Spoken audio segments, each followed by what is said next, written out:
knee-deep in a low white vapor that had crawled during the night out of the morass. The chill and the vapor, taken together, told a poor tale of the island. It was painfully damp, feverish, unhealthy spot. "Keep indoors, men," said the captain. 10 to 1, this is the trick. Then he hailed the buccaneer. "Who goes? Stand, or we fire." "Flag of truce," cried Silver. The captain was in the porch, keeping himself carefully out of the way of the treacherous shot, should any be intended. He turned and spoke to us. "Doctor's watch, on the lookout. Dr. Livesey, take the north side, if you please. Jim, the east, Gray, west, the watch below. All hands to load muskets.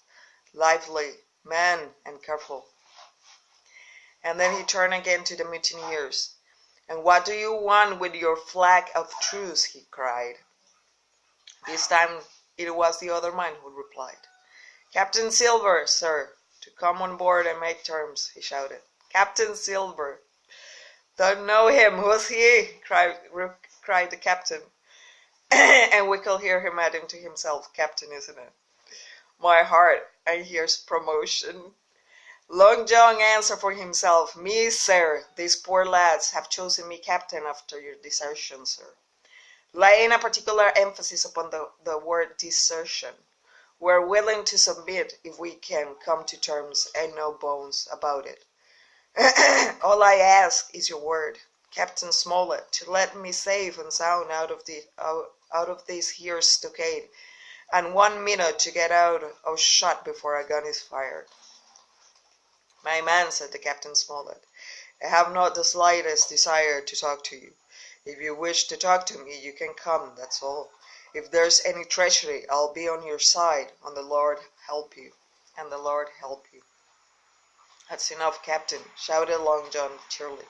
"A word from you's enough, I know, gentlemen, and I know you may lay to that." We could see the man who carried the flag of truce attempting to hold Silver back. Nor was that wonderful, seeing how cavalier had been the captain's answer. But Silver laughed at him aloud, and slapped him on the back, as if the idea of alarm had been absurd. Then he advanced to the stockade, threw over his crutch, got a leg up, and with great vigor and skill succeeded in surmounting the fence and dropping safely to the other side. I will confess that I was far too much taken up with what was going on to be the slightest use of sentry. Indeed, I had already deserted my eastern loophole, and crept up behind the captain, who had now seated himself on the threshold, with his elbows on his knees, his head in his hands, and his eyes fixed on the water, as it bubbled out of the old iron kettle in the sand. He was whistling to himself, "Come, lasses and lads." Silver had terrible hard work getting up the knoll. What with the steepness of the incline, and the thick tree stumps, and the soft sand, he and his crutch were helpless as a ship in stays. But he stuck to it like a man in silence, and at last arrived before the captain, whom he saluted in the handsomest style. He was tricked out in his best and immense blue coat, thick with brass buttons, and hung as low as his knees, and a fine lace hat was set on the back of his head. "Here you are, my man," said the captain, raising his head. "You had better sit down. You ain't going to let me inside, Captain," complained Long John.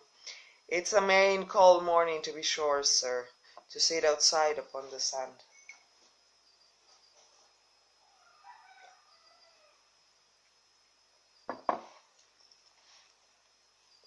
"Why, Silver," said the captain, "if you have pleased to be an honest man, you might have been sitting in your galley.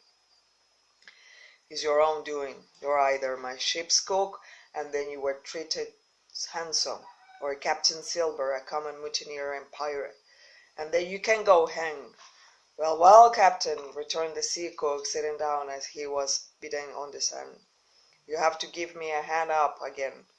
That's all. A sweet, pretty place you have it here. Ah, there's Jim. The top of the morning to you, Jim. Doctor, here's my service. Why, there you all are together like a happy family, in a matter of speaking. If you're nothing to say, my man, better say it, said the captain.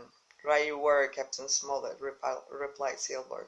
Duty is to duty, to be sure. Well, now, you look here, that was a good lay of yours last night.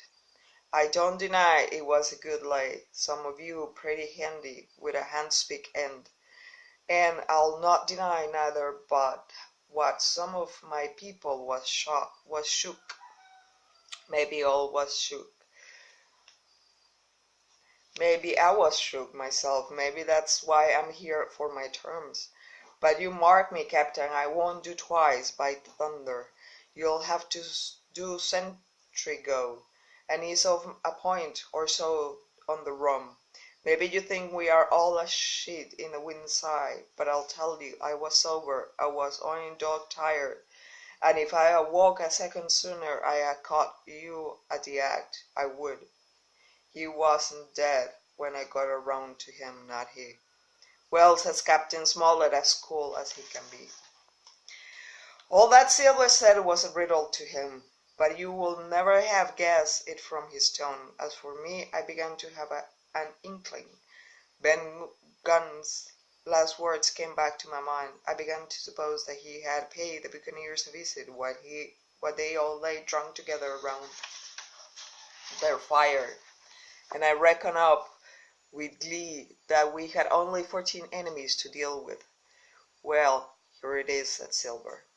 We want that treasure, and we'll have it, and that's out of point. You will just as soon save your life, I reckon, and that's yours. You have a chart, haven't you? That's as may be, replied the captain. Oh, well, you have, I know that, returned Long John. You needn't be so husky with a man. There ain't practical of service in that, and you may lay to it. What I mean is, we want your chart. Now, I never meant you no harm myself.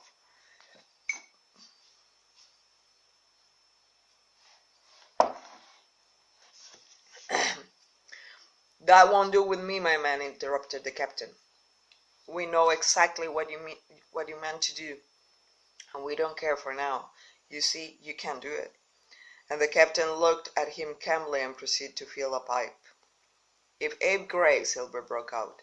Avast there, cried Mr. Smollett. Gray told me nothing, and I asked him nothing, and that's more I will see you and him and this whole island blown clean out of the water into places first.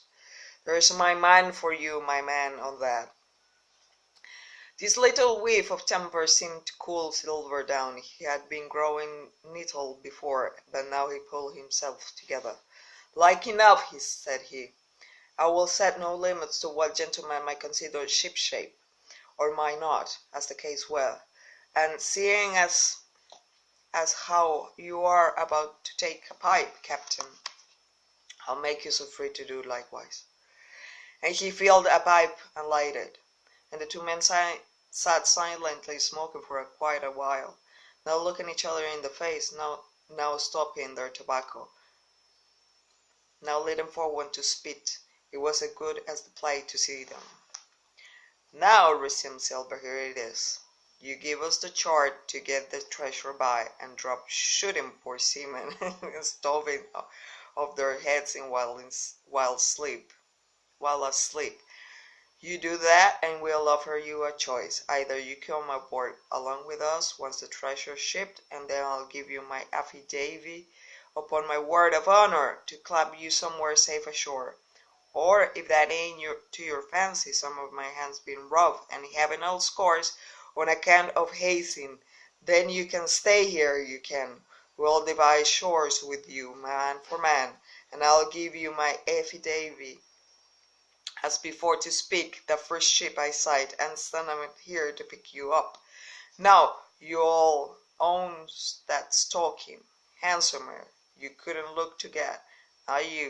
And I hope," raising his voice, "that all hands and this here blockhouse will overhaul my words, and for what I spoke to one I spoke to all." Captain Smollett rose from his seat and knocked out the ashes of his pipe in the palm of his left hand. "Is that all?" he asked. "Every last word, by thunder," answered John. "Refuse that, and you've seen the last of me but musket balls." "Very good," said the captain. "Now you'll hear me, and you'll come up one by one unarmed. I'll engage to clap you all in irons and take you home to a fair trial in England. If you won't, my name is Alexander Smollett. I've flown in my sovereign's colors, and I'll see you all to Davy Jones. You can't find the treasure. You can't sail the ship. There's not a man among you fit to sail that ship. You can't fight us. Great, there, got away from 5 of you. Your ship's in irons, Master Silver. You're on a lee shore, and so you'll find. I stand here and tell you so, and they're the last good words you'll get from me. For in the name of heaven, I'll put a bullet in your back when next I meet you. Tramp, my lad, bundle out of this, please, hand over hand, and double quick." Silver's face was a picture. His eyes started in his head with wrath. He shook the fire out of his pipe. "Give me a hand up," he cried. "Not I," returned the captain. "You'll give me a hand up," he roared. Not a man among us moved. Growling the fullest imprecations, he crawled along the sand till he got hold of the porch and could hoist himself again up his crutch. Then he spat into the spring. "There," he cried, "that's what I think of ye. Before an hour's out, I'll stove in your old blockhouse like a rum puncheon. Laugh, by thunder, laugh. Before an hour's out, you'll laugh upon the other side. Them that die will be the lucky ones. Them that die'll be the lucky ones." And with dreadful oath he stumbled off, plunged down the sand, was helped across the stockade after 4 or 5 failures by the man with the flag of truce, and disappeared in an instant afterwards among the trees.